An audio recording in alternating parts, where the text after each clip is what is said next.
Estamos no capítulo 4 de Efésios. Vamos ler lá o versículo 1.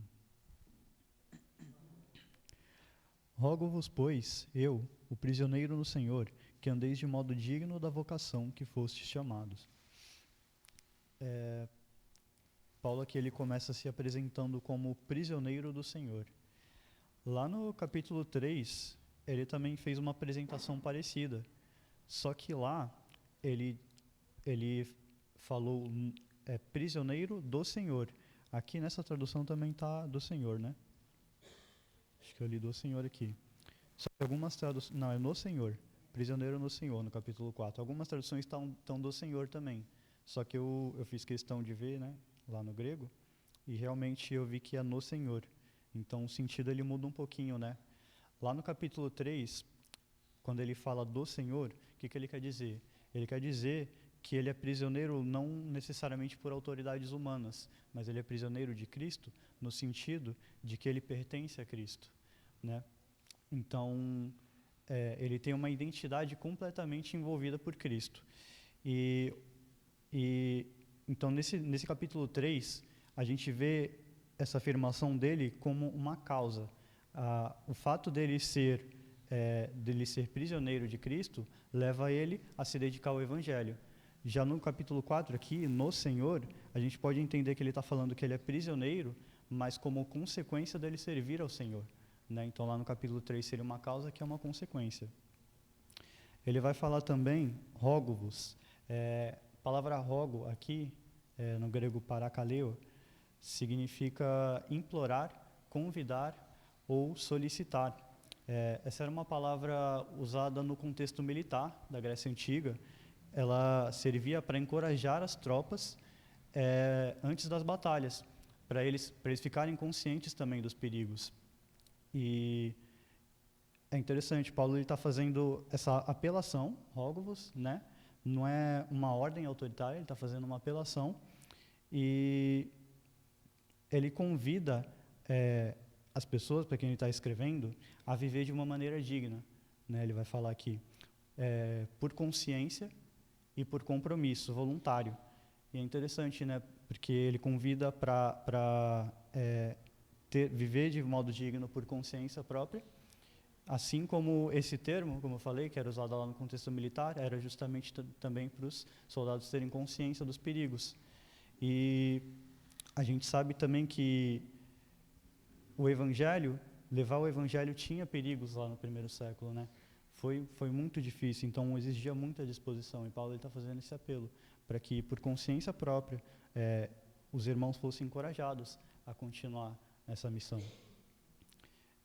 E esse apelo de Paulo, ele vai demonstrar empatia, né, pelos destinatários, e também a gente vê uma sinceridade no apelo por causa da condição de Paulo, porque ele se faz exemplo, né, porque ele foi preso, né, ele foi espancado, e mesmo assim ele não desanimou nessa condição. Então ele está encorajando os outros, ele está fazendo esse apelo também para não desencorajarem. E vai continuar. Da vocação a que fostes chamados. Então é um chamado divino para a salvação e para o serviço. Não é uma simples tarefa, não é uma profissão, né? A vida do cristão ela deve ser vivida conforme a vontade de Deus, se deve refletir o caráter e o propósito de Deus. Então, a gente tem uma nova identidade e a gente precisa viver essa nova identidade. A gente precisa abandonar os velhos costumes. Por quê? Porque a atitude do cristão ela pode glorificar a Deus e ela também pode expressar Cristo para aqueles que precisam de Cristo. Ou então, caso contrário, pode envergonhar a Cristo. As nossas atitudes podem também envergonhar a Cristo. Então a gente precisa entender se o nosso caráter está em conformidade com aquilo que Cristo espera da gente. Lá em Romanos 1:7 vai falar, chamados para ser de santos. E lá em Hebreus 12:14, alguém pode ler?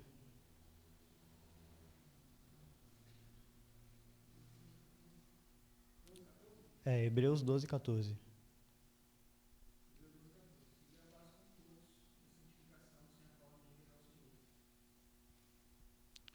Eu acho que eu anotei o versículo errado, mas tá bom, dando contexto.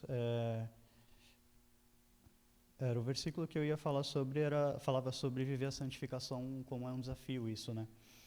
É uma busca constante. No versículo 1 ele falou, andeis de modo digno. O que significa andar de modo digno? O que Paulo quer dizer aqui? Quem arrisca aí?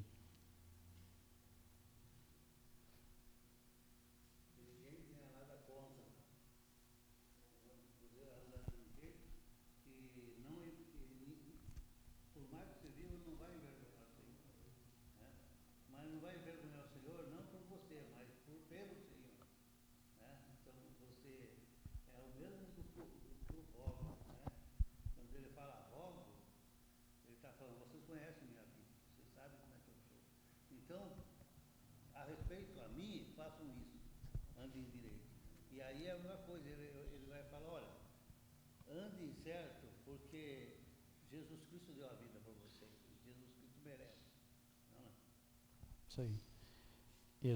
Ele vai continuar aqui, ele vai explicar mais sobre isso também, nos versículos 2 e 3. Com toda a humildade e mansidão, com longanimidade, suportando-vos uns aos outros em amor, esforçando-vos diligentemente por preservar a unidade do Espírito no vínculo da paz. Então ele menciona aqui 5 características de uma vivência de modo digno, né? Que é com humildade, com mansidão, com longanimidade, em amor, suportando uns aos outros e zelando pela unidade do Espírito. Tudo isso ele vai falar nesses versículos.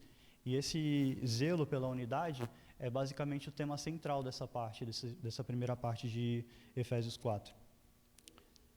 Então, a primeira coisa que ele vai falar, a humildade, é uma disposição interior que se manifesta através das nossas atitudes e relacionamentos. E ela vai envolver reconhecer a nossa própria limitação diante de Deus e dos outros.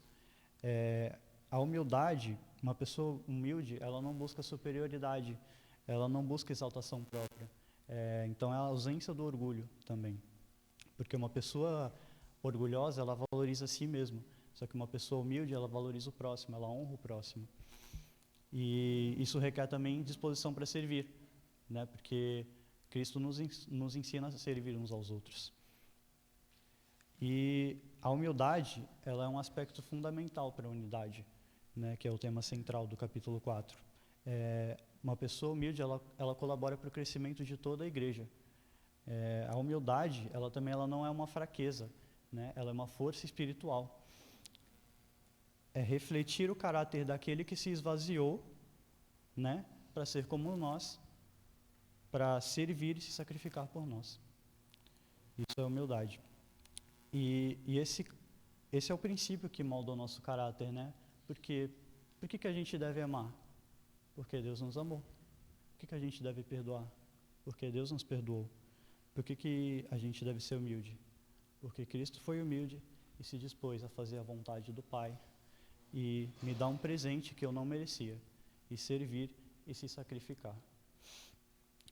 Cristo deu exemplo, a gente vê isso lá em Mateus 11, 29. Tomai sobre vós o meu jugo e aprendei de mim, porque sou manso e humilde de coração. Em Filipenses 2, 5 a 8 também, alguém pode ler?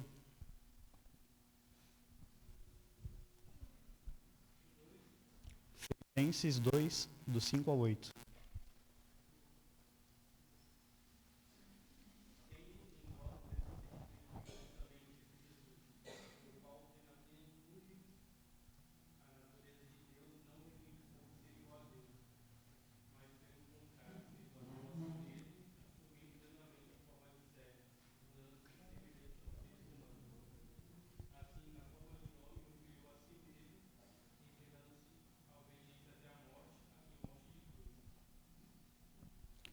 Então, Cristo ele é o nosso maior exemplo de humildade, né? A próxima característica citada é a mansidão, que é uma virtude que exige sabedoria e domínio próprio. É a capacidade de responder uma situação, mesmo que ela seja injusta, provocativa ou mal intencionada, de forma controlada e que agrada ao Senhor. A mansidão, ela não é passividade, não é isso que significa mansidão. Assim como Deus, ele não é passivo ao pecado, A gente estudou lá em Romanos 1, né? Que Deus ele dá uma resposta ao pecado e ele está irado contra o pecado. Deus não é passivo ao pecado. Então, a humildade ela também não é fraqueza. Pelo contrário, ela se revela, é uma virtude que se revela justamente na força do controle, né? É uma força espiritual. E a história de Caim é um exemplo de fraqueza espiritual, né? Porque ele não dominou o desejo do pecado. Ele deixou se contaminar, deixou ser dominado. Alguém pode ler lá em Números 12, 3?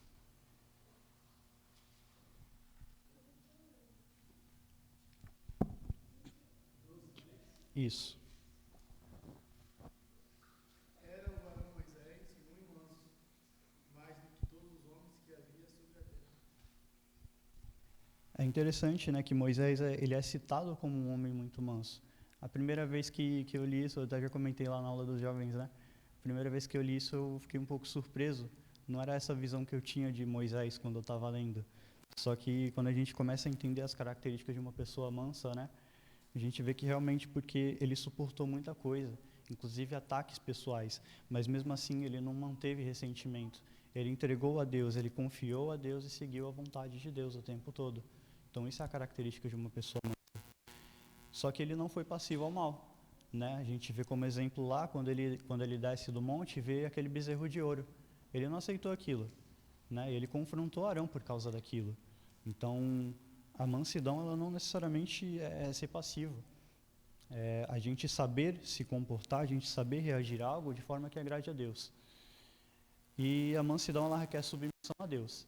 Ela começa na relação com Deus, e faltar com a mansidão é se rebelar contra Deus. O próximo é longanimidade, que vem lá do grego macrotímia, que significa longura de espírito ou demorado em irar-se, ou seja, suportar pacientemente as adversidades, as ofensas, as provocações, sem ceder à ira ou ao desânimo. E é mais do que paciência, né? E envolve também perseverança. E Paulo, ele é um bom exemplo disso, porque ele foi preso, ele foi espancado, ele foi criticado, mas mesmo assim ele continua perseverando com alegria na sua missão. Então Paulo é um bom exemplo disso. E longanimidade é o oposto de ser impulsivo, impaciente. A próxima característica é o suporte mútuo, que significa apoiar, encorajar ou cuidar dos membros do corpo da igreja. A comunhão é um fator essencial para edificação e para amparo.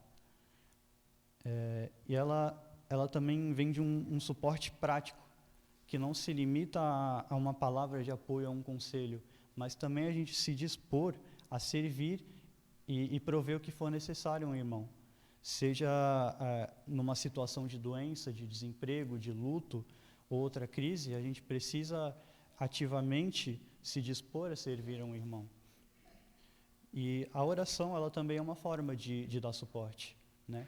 Paulo, ele cita em várias das suas epístolas que ele ora pelos irmãos da igreja para a qual ele está escrevendo, e não só, né? Então, o suporte mútuo, ele não fortalece só o indivíduo, ele fortalece a comunidade, promovendo maturidade espiritual, proteção contra falsas doutrinas e crescimento no amor e na verdade. E Paulo ele vai detalhar um pouco mais sobre essas coisas lá nos últimos versículos. Então, todas essas coisas que foram citadas nos versículos 2 e 3, elas contribuem para conservar a unidade do Espírito. E, assim, conservar, não criar, porque a unidade ela já existe em Cristo. E o texto ele fala também sobre se esforçar de forma diligente, ou seja, de fato se empenhar, contribuir para que haja unidade, né? Vai citar lá também, mantenha o vínculo da paz, ou seja, não é só uma ausência de conflito, é uma reconciliação ativa, fruto da obra de Cristo, como a gente vê lá no capítulo 2. A unidade, ela existe mesmo apesar das nossas diferenças, porque cada um tem suas características, cada um tem seus dons, cada um tem sua função, mas todos perseveramos para um mesmo propósito, através de um mesmo Senhor, com uma mesma doutrina, fazendo parte de um mesmo corpo. Isso é a unidade. Então, concluindo esses 3 versículos, Paulo ele faz um apelo para viver uma vida compatível com a fé professada e tornando visíveis os atributos de Deus e os valores do reino. E não é simplesmente uma questão de esforço humano, mas é expressar e praticar o que Deus já realizou na vida de cada um. Andar de modo digno é viver de tal forma que as pessoas vejam Cristo refletido em cada atitude nossa. Eu deixei uma anotação aqui para eu lembrar de dar espaço para comentários, porque às vezes eu vou falando e eu acabo esquecendo. Alguém quer fazer um comentário?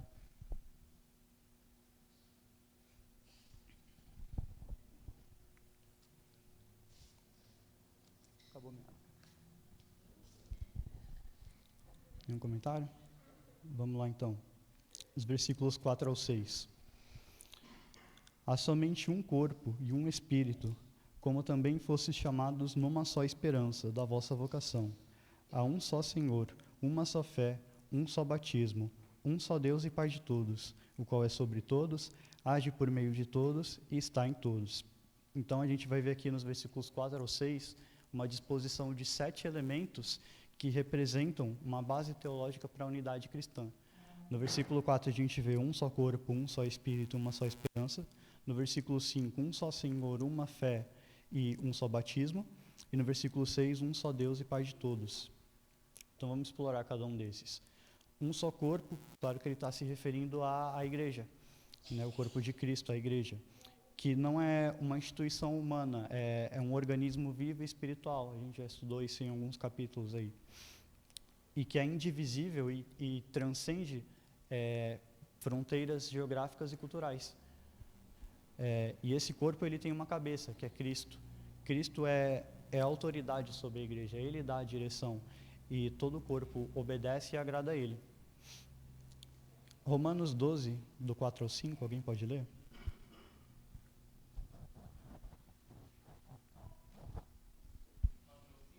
Isso.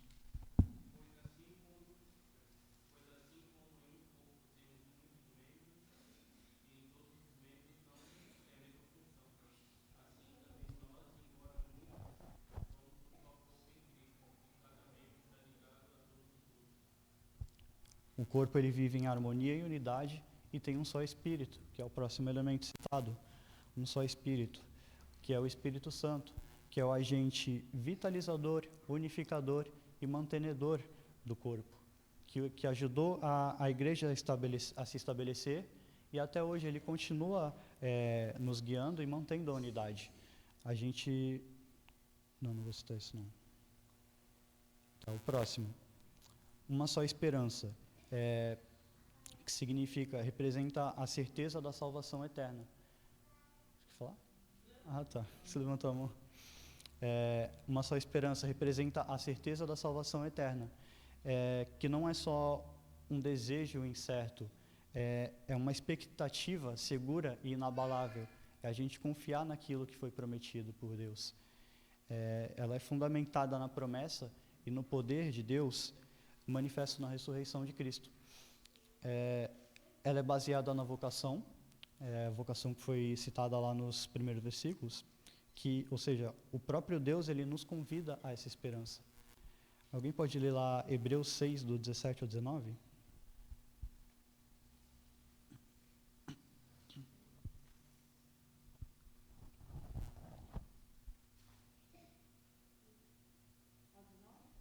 Hebreus 6, do 17 ao 19.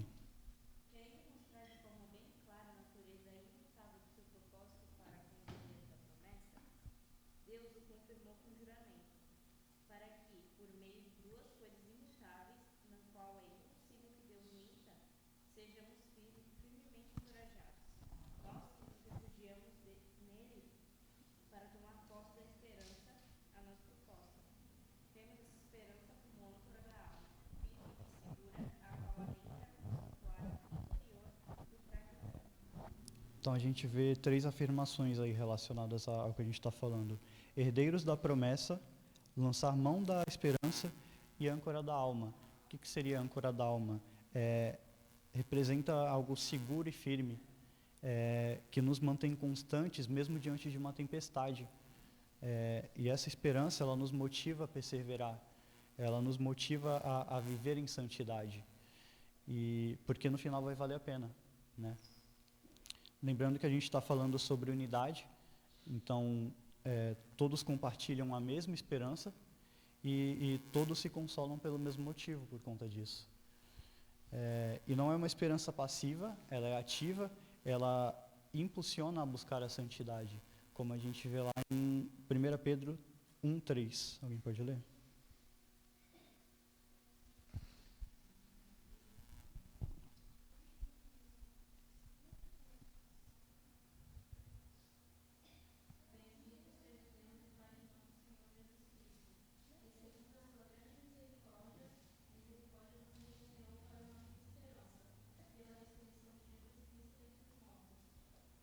Uma viva esperança, né? Vai mencionar lá em 1 Pedro. Um só Senhor é o próximo elemento. Claro, Jesus Cristo. Esse ponto não deve ser surpresa para ninguém. E é interessante porque desses 7 elementos que Paulo cita, um só Senhor está no meio. E dá a ideia, talvez, de que Cristo ele é o centro. E se a gente parar para analisar cada um dos elementos, a gente vai ver que todos eles parecem estar relacionados a Cristo. Quer ver? O primeiro é um só corpo. De quem é o corpo? De Cristo. Um só Espírito. Por quem foi trazido o Espírito? Por Cristo. Uma só esperança. Em quem é baseada a nossa esperança? Em Cristo. Uma só fé. E lá em Hebreus 12:2 vai falar: Jesus é o autor e consumador da nossa fé. Um só batismo. O que representa o batismo? É a semelhança da morte e ressurreição de Cristo. E um só Deus e Pai de todos, por meio de quem nós recebemos a adoção? Por meio de Jesus Cristo. Então, tudo parece levar a Jesus Cristo, né? Ele é o cabeça do corpo. E quem quiser fazer parte do corpo, quem quiser receber essa esperança que Paulo está falando, precisa aceitar e confessá-lo como Senhor. Conforme vai dizer lá em Romanos 10:9. Se com tua boca confessares Jesus como Senhor, e em teu coração creres que Deus o ressuscitou dentre os mortos, serás salvo. O próximo elemento é uma só fé. E caberia um estudo específico para falar sobre fé, porque é um tema muito amplo, mas aqui a gente está vendo especificamente sobre a unidade, né? Que a fé tem a ver com a unidade. E todo cristão, ele se baseia em uma única fé. E a fé, ela não é um mero consentimento intelectual, né? Ela é a convicção, é a certeza, é a confiança daquilo que Cristo nos promete. E todo cristão, ele se fundamenta em uma única convicção. Por isso que é isso que a fé ela representa na unidade. É uma única certeza que todos nós temos. E a fé ela também envolve obediência, né? Como a gente já estudou em outros momentos. Então ela tem um aspecto doutrinário. Então toda a unidade ela é mantida através de um único ensino. Não é do jeito que eu quero, não é do jeito que a maioria concorda, é do jeito que Jesus estabeleceu, é do jeito que ele estabeleceu e todos precisam obedecer. Caso contrário, não existe unidade. Então esse é mais um exemplo de como que a fé ela colabora para a unidade. Próximo elemento, um só batismo, que também é autoexplicativo, mas eu vejo nessa afirmação, um só batismo, algumas implicações muito sérias. Por quê? Porque um só batismo representa que existe a necessidade de uma disposição para entregar a vida a Jesus uma única vez, de uma vez só. Porque Jesus, ele já foi crucificado e não vai acontecer de novo. Os nossos pecados, eles já foram perdoados e não deve existir uma vontade de pecar. E fica feio falando em voz alta, né? Mas talvez não seja algo tão incomum, né? Essa vontade de pecar. Só que isso é zombar de Jesus. É como dizer que o sacrifício dele foi em vão. É como querer sacrificar Cristo de novo. Isso vai ser falado lá em Hebreus 6, do 4 ao 6. Alguém pode ler?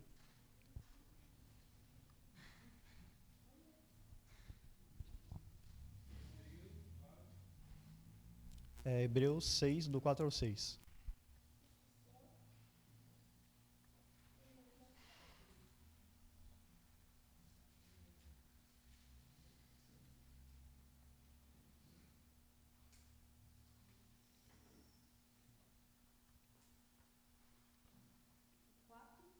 É Hebreus 6, do 4 ao 6. Ora, para aqueles que uma vez foram iluminados, provaram o dom celestial, tornaram-se participantes do Espírito Santo, e experimentaram a bondade da palavra de Deus e os poderes da era do lugar divino. Mas cairão, é impossível que sejam reconduzidos ao arrependimento. Depois, para si mesmos, estão crucificando de novo o Filho de Deus, sujeitando-o à desonra pública. E o último elemento que Paulo vai citar aqui é um só Deus e Pai de todos. E lá em João 1,12 fala: Mas a todos quanto receberam, deu-lhes o poder para serem feitos filhos de Deus, a saber, os que creem no seu nome. Então Deus, ele é o criador de todas as coisas, de todas as criaturas, mas a filiação espiritual, ela de fato acontece por meio da fé em Cristo. Lá no capítulo 2, a gente estudou, ia falar lá, éreis filhos da desobediência, mas nós fomos feitos filhos de Deus através de Jesus Cristo. E através desse estabelecimento, nós todos nos tornamos irmãos, filhos de um mesmo Pai, que é Deus. E então ele firma a unidade entre nós. E o versículo, ele também faz algumas afirmações, vai falar, ele é sobre todos, ou seja, ele governa com autoridade suprema, por meio de todos, então ele age ativamente no meio de nós, e em todos, desde que recebemos a reconciliação e nos tornamos templo do Espírito Santo. E aí eu tenho mais uma anotação, que eu já falei demais e devo dar espaço para comentários. Não tem um comentário?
Versículo 7.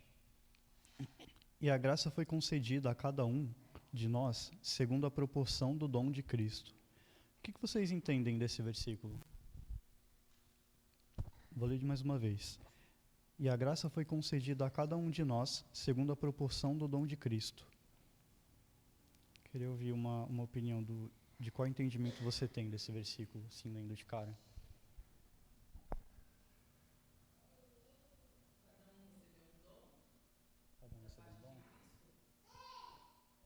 Então, a maioria dos estudos que eu encontrei se referem a esse versículo no contexto de dons espirituais. Mas quando eu li esse versículo, não foi o que eu entendi.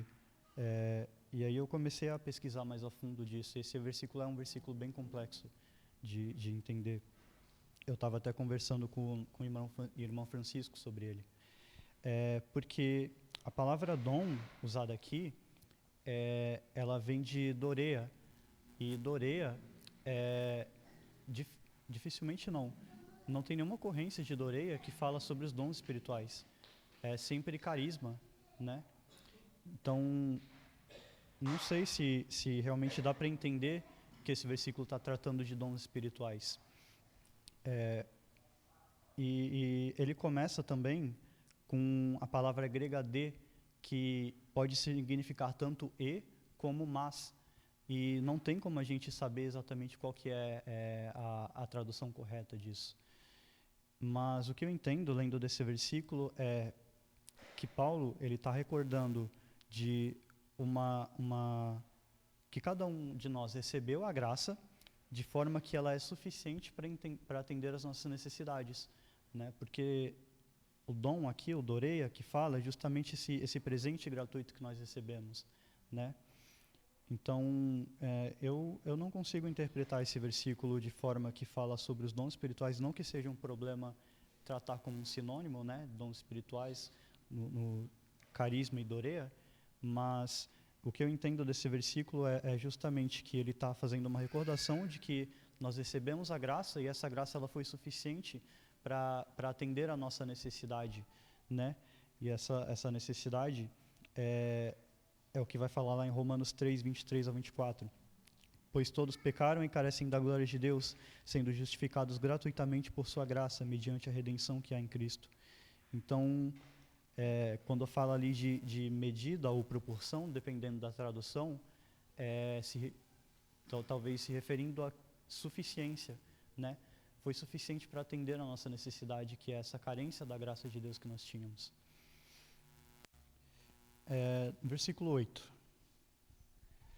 Por isso diz: quando ele subiu às alturas, levou cativo o cativeiro e concedeu dons aos homens. Esse versículo aqui, Paulo está fazendo uma referência a um salmo, que é o Salmo 68, 18. Alguém pode ler?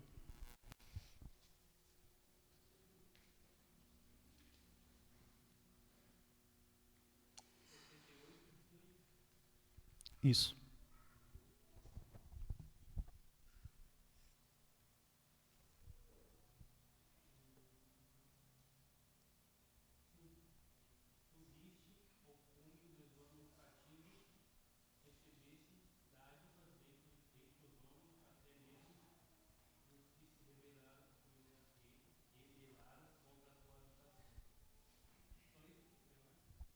Só o Salmo 68, 18. Ele é bem semelhante a esse versículo, a gente vê a mesma estrutura, né? A esse versículo a esse salmo que Paulo está se referindo. Então, subiu às alturas, que ele fala aqui, é sobre a ascensão de Cristo após a ressurreição. No Antigo Testamento, ali no salmo que a gente leu, provavelmente está falando da ação de Deus, que se postou no Monte Sião depois que seus inimigos foram subjugados, ou então uma outra interpretação é uma celebração de alguma vitória de Davi. Não se sabe exatamente o contexto desse salmo. Mas também vai falar aqui em Efésios: levou cativo o cativeiro. Essa expressão também não é explicada, mas a gente pode entender da seguinte forma: seria uma figura de linguagem onde Cristo capturou aquilo que mantinha os outros em cativeiro. Ou seja, ele conquistou as forças que escravizavam a humanidade, que seria o pecado, a morte e os poderes espirituais hostis. A gente vê uma descrição semelhante lá em Colossenses 2,15. Alguém pode ler?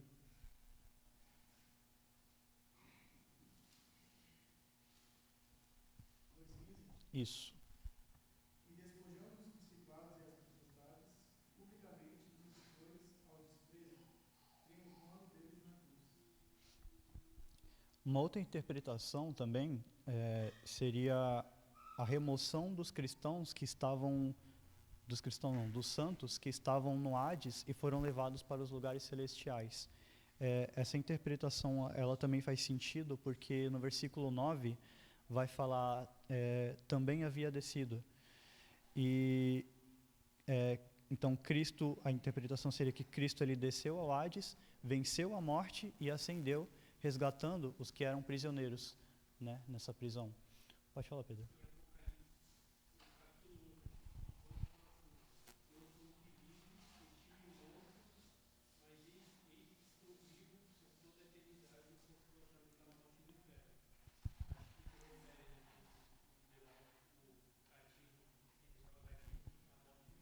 Sim. Pode falar. Um ponto interessante aí que a gente esquece um pouco o cativo, né? Mas você vê que ele fala, levou o cativeiro. Ele não só levou os que estavam cativos, mas ele levou a armadilha também, né?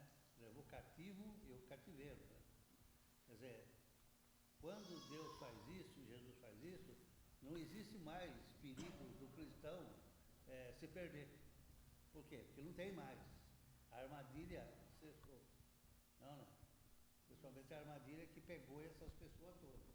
Porque, na verdade, eles não têm um Espírito Santo e eles vivendo sem uma referência, uma boa parte foram para o Hades. Por quê? Porque pecaram. Porque era uma armadilha que o diabo planejou desde o começo de Gênesis, no meio de tirar as pessoas da presença de Deus. E com a morte de Jesus Cristo, o que acontece com a morte de Jesus Cristo?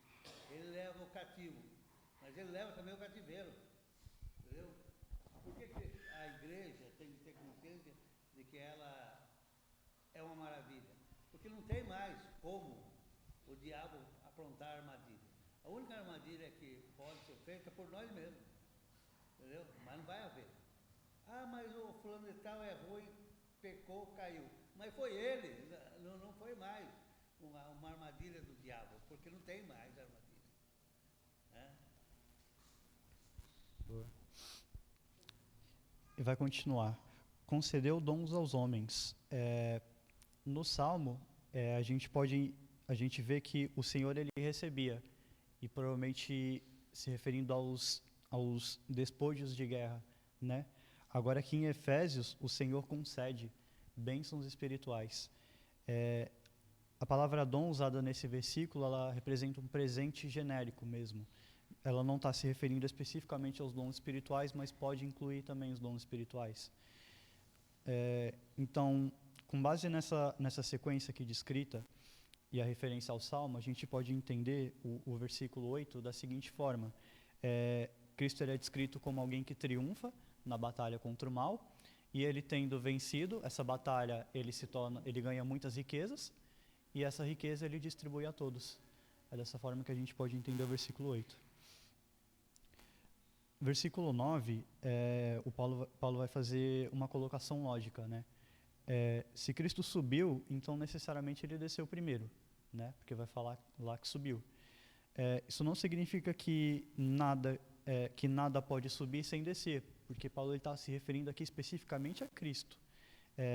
Então, Cristo ele estava acima. Então, para que ele volte para cima, ele precisa primeiro descer. Então, essa é a colocação que Paulo está fazendo aqui. Então, o que significa essa descida? O que significa as regiões inferiores da Terra que Paulo menciona aqui? Existem algumas possíveis interpretações também. A primeira é a encarnação, né? Jesus ele era divino no plano espiritual, e aí ele se fez homem no plano terreno, e depois ele ascende para se tornar divino novamente. E no capítulo 1 de João expressa essa visão. No princípio era o Verbo, e o Verbo era Deus, e o Verbo se fez carne, vai falar lá. Outra forma de entender isso seria que está se referindo à sepultura, né? Porque Cristo ele morreu, ele desceu à sepultura, e aí depois ele ressuscita, e aí ele ascende, ele sobe. A terceira interpretação é o Hades, ou seja, ele desceu à prisão dos mortos, E aí ele vence a morte e ascende. Inclusive, essa era uma visão talvez mais recorrente no mundo antigo, principalmente, mas não só na mitologia grega, né? Existia um conceito de que existe uma camada na Terra embaixo, uma camada profunda na Terra que representa o mundo dos mortos. Isso é bem visível na mitologia grega, mas não só, era um conceito comum. Então, o DC ele se aplica bem a esse conceito, né?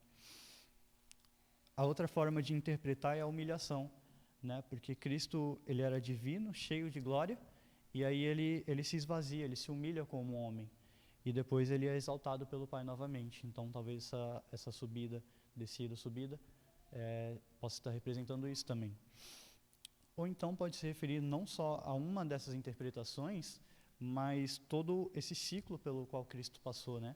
E tendo passado por todas as regiões, ao subir ele se torna Senhor sobre todas elas. E no versículo 10 vai dizer: aquele que desceu também é o mesmo que subiu. Então Cristo ele se destituiu de sua glória, ele se fez homem, viveu como um homem, ele sofreu como homem, foi tentado como homem, mas ele não se corrompeu.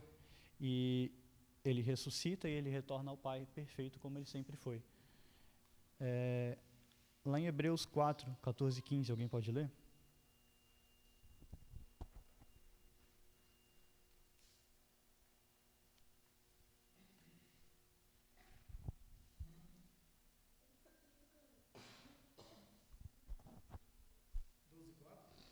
Hebreus 4, 14 e 15.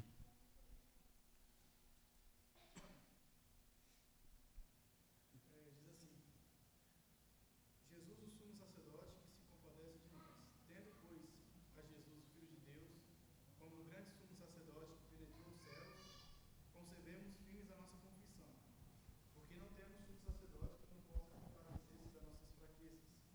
Antes foi ele tentado em todas as coisas, a nossa semelhança, mas sem pecado. É isso? Isso. A próxima afirmação que vai fazer ali no versículo de Efésios, que a gente está lendo, versículo 10, né?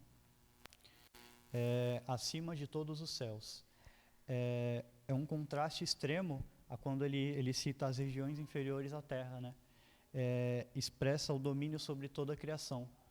É o maior nível de exaltação que se pode descrever, né? Que foi o que Cristo recebeu ao ressuscitar. Ele foi exaltado pelo Pai. Em Hebreus também menciona uma expressão semelhante, vai falar lá mais alto do que os céus. Alguém pode ler Hebreus 7, 26 e 27? Com efeito, nos convinha um sumo sacerdote como este santo, inculpado, sem mácula, separado dos pecadores e feito mais alto do que os céus, que não tem necessidade, como os sumos sacerdotes, de oferecer todos os dias sacrifícios. Primeiro, os seus próprios pecados, depois, pelos do povo, porque fez isso uma vez por todas, quando a si mesmo se ofereceu. É aqui? Isso. Então lá fala, feito mais alto do que os céus, né? Uma expressão semelhante à usada aqui em Efésios. E continuando no versículo 10, vai dizer, para encher todas as coisas. Essa mesma expressão também foi usada lá no capítulo 1 de Efésios, que a gente já estudou. No versículo 23 dizia, a qual é o seu corpo e plenitude daquele que tudo enche em todas as coisas. A palavra encher aqui, ela significa tornar cheio, completar ou preencher completamente, suprir, tornar pleno ou tornar perfeito. E aí, lembra lá do capítulo 2 que a gente estudou, que mesmo estando vivo fisicamente, existe algo que faltava ao homem, o mais vital, o mais essencial, que era a vida espiritual. Então, o poder remidor de Cristo, ele nos completou, né? Ele trouxe isso que estava faltando ao homem, que era o mais vital. Ele nos deu espírito e vida. A ascensão de Cristo, ela completa o plano de conceder a graça à humanidade e propaga o seu poder remidor por toda a criação. Ele enche toda a criação. A gente vê também o cumprimento lá dos versículos 10 e 11 do primeiro capítulo de Efésios, né? que dizia de fazer convergir nele na dispensação de plenitude dos tempos, todas as coisas, tanto as do céu como as da terra. Nele, digo, no qual fomos também feitos herança, predestinados segundo o propósito daquele que fez todas as coisas conforme o conselho da sua vontade. Então, o propósito descrito naquele versículo é o que? Fazer convergir nele todas as coisas. E a gente vê a concretização aqui no versículo 10 de Efésios 4. Alguém quer fazer um comentário?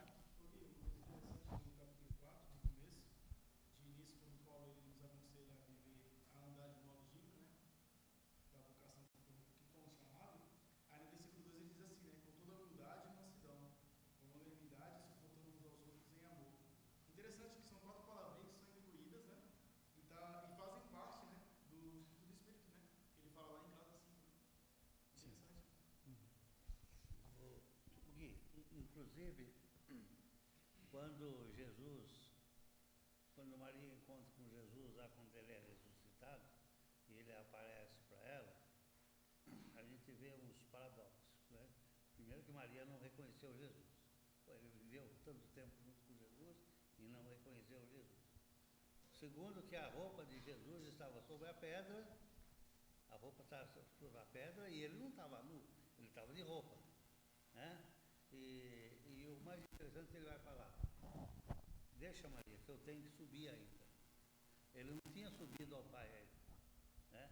Aí vem aquela frase, ele desceu primeiro aos Hades, primeiro ele desce aos mortos, para depois subir, né? E quando ele fala porque ele podia ressuscitar e subir, né? Não, mas ele aparece para ela e fala, ó, calma Maria, ainda não apresentei para o meu Pai ainda não, né?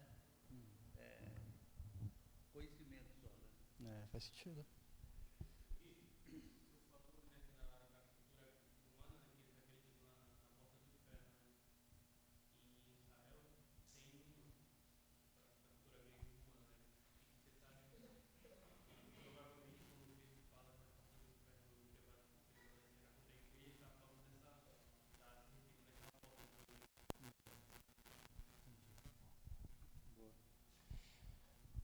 Os versículos 11 e 12. E ele mesmo concedeu uns para apóstolos, outros para profetas, outros para evangelistas e outros para pastores e mestres, com vistas ao aperfeiçoamento dos santos, para desempenho do seu serviço, para a edificação do corpo de Cristo. Então, nesses versículos ele vai falar sobre as funções, né, na igreja. E a igreja, a gente vê que ela tem um nível de organização, existem várias funções e cada um pode se adequar a uma específica. E isso não é para causar divisão, mas é para a igreja ser edificada. Como diz lá no versículo 12, a gente vai detalhar ainda mais nos próximos versículos também. Mas vai falar lá, aperfeiçoamento, que é interessante essa palavra, porque no grego, katartismos, é a única ocorrência dessa palavra em todo o Novo Testamento. A raiz dessa palavra é artios, que significa completo, perfeito, totalmente adaptado. A forma verbal dela é restaurar, ajustar, pôr em ordem, reformar. Então, esse aperfeiçoamento que Paulo está falando aqui, ele está totalmente ligado a se encher da plenitude de Cristo. Inclusive, isso se confirma lá em Colossenses 2, 9 ao 10. Alguém pode ler?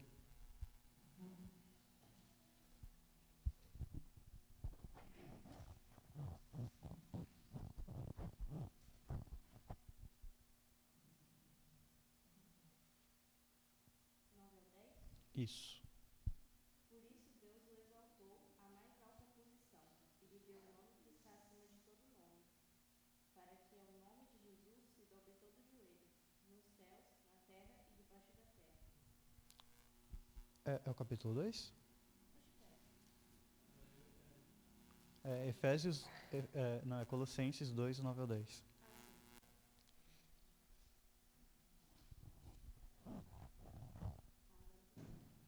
Pois em Cristo habita corporalmente toda a plenitude da divindade. E por estarem nele, que é o cabeça de todo poder e autoridade, vocês receberam a plenitude. Obrigado. E vai dizer também no versículo que ocorre para o desempenho do seu serviço, né? Então, essa plenitude em Cristo é o que capacita para servir na igreja. Interessante, porque lembra que quando a gente estava falando que ele fornece dons, e a gente estava preocupado em saber quais eram os dons, aí ele mata a charada, dizendo, olha, quanto mais vocês tiverem mais conhecimento, mais estudo, Deus vai escolher cada um no seu devido lugar. Uns vai ter 3, 2, vai depender da própria pessoa. Por que as pessoas às vezes não adquirem os seus dons? Porque não obtêm conhecimento da palavra. Quanto mais você conhece a palavra, mais Deus distribui os dons. Porque Ele é grato em distribuir dons. Mas a pessoa tem que ter conhecimento, tem que querer correr atrás, né? E o objetivo é edificar a igreja, né? Como fala no versículo 12. Então esse é o objetivo final das funções, não é autopromoção, é sobre cuidar da igreja e servir. E outro ponto interessante nessas menções às funções aqui que Paulo faz, é a menção da função evangelistas, né?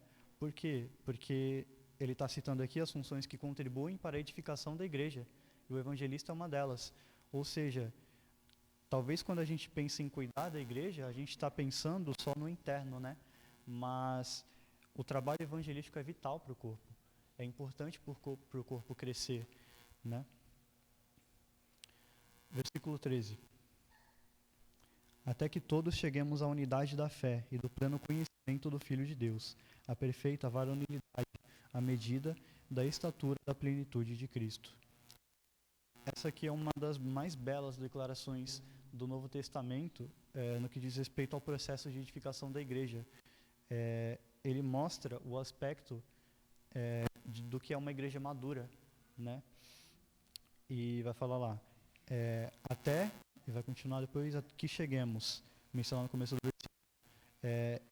Isso não é usado, até que cheguemos, não é usado para distinguir a vida presente da igreja do que ela vai ser lá nas regiões celestiais, no futuro. Mas estabelece um molde o qual a igreja deve constantemente buscar se adequar, né? Então é uma referência para a igreja que ele está estabelecendo aqui. E aspectos citados aqui nesse versículo são a unidade da fé, já não é segredo esse ponto, né? O capítulo 4 inteiro ele vem falando sobre isso, sobre a unidade na fé. E é uma unidade não meramente organizacional, mas é uma unidade em entendimento e prática da fé, vivendo em obediência ao cabeça. E fé e obediência, a gente já estudou também em outros contextos, que elas estão relacionadas. A segunda coisa que vai mencionar, pleno conhecimento do Filho de Deus. E não é saber quem é o Filho de Deus. Isso já é até meio óbvio. Não é ter um conhecimento intelectual. É um conhecimento pleno e experiencial. Por quê? Você imagina, por exemplo, uma montanha-russa. Talvez você já tenha visto uma montanha-russa. Então você pode dizer que conhece, mas você já andou numa montanha-russa? Você conhece a experiência da montanha-russa? Porque isso seria conhecer de verdade. Entendeu? Então essa é a diferença. Não é simplesmente saber do que está falando. É uma experiência, é conhecer diretamente a Cristo. Vai continuar o terceiro elemento que fala, a perfeita varonilidade, ou a homem perfeito, em algumas traduções. A palavra perfeito aqui, ela significa completo, finalizado. Então, Paulo ele tá usando uma figura de uma pessoa adulta, plenamente desenvolvida, para se referir a essa igreja madura. E no versículo seguinte, ele vai explicar o que seria uma igreja imatura também. Mas vale pontuar que aqui nesse versículo, ele cita no singular homem e perfeito, ou seja, ele está se referindo à igreja como um corpo, um único corpo.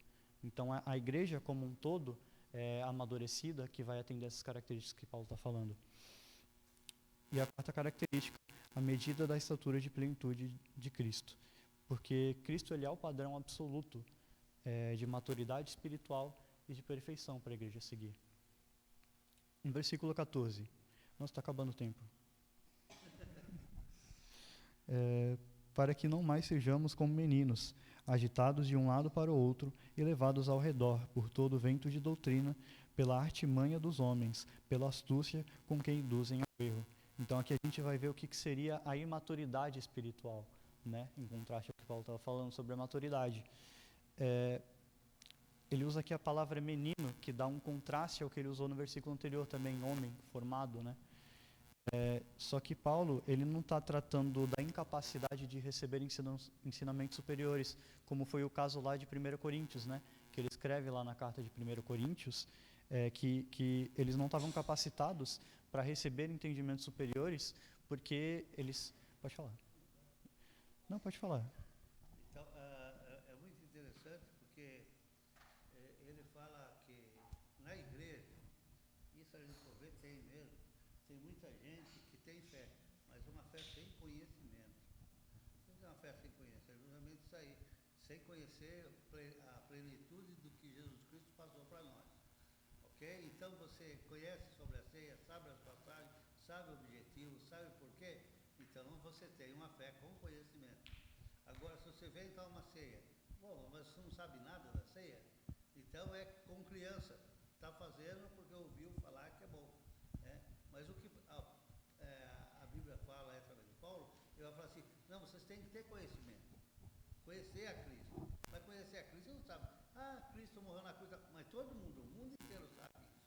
Mas se ele soubesse, tivesse conhecimento de Cristo, todo mundo se batizava. O problema é que a turma não tem conhecimento de Cristo, eles têm conhecimento de um Cristo. Mas o nosso Cristo é diferente, porque a gente conhece, e como a gente vai conhecer e desenvolver essa fé? Porque estuda. Se ele estudar, não dá, não vai ter. Somos como criança correndo atrás do vento. É da falta de discernimento, né, que ele está falando. Tanto que vai dizer lá, levados ao redor por todo vento de doutrina, pela artimanha dos homens, pela astúcia com que induzem ao erro. Parece Né? que hoje, parece que é o dia de hoje. Tem muita mensagem aqui. Interessante também, seu Adalto, que ele fala agitados, levados e ventos de doutrina, são linguagens que elas estão relacionadas, metáforas, né, relacionadas a viagens marinhas. E Paulo estava bem habituado com isso, né? E não é a única vez que ele usa metáforas baseadas nas experiências dele, né? E a gente vai ver outro exemplo lá em Efésios 6, também, que ele fala da armadura, provavelmente porque tinha um soldado, né, próximo dele. Ele dá muito sobre o esporte, sobre a armadura, coisas que ele vivenciou. Então ele podia falar com certeza. Sim. Então, Paulo aqui ele tá falando dessa questão de menino como alguém que não tem discernimento e, consequentemente, é facilmente induzido ao erro. Claro que Paulo ele não está dizendo que é o caso da igreja de Efésios, não é isso que está escrito aqui nesse versículo. Ele só está esclarecendo quais são os indícios de uma igreja imatura, né? Os indícios de uma imaturidade espiritual. Está dando a hora. Então, William, você assume do 15? Semana que vem eu não vou poder estar aqui, que é a semana de prova, eu tenho prova na terça. Daí o William continua, ele termina esse capítulo. Alguém tem mais um comentário para fazer antes da gente encerrar?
Não, entendi.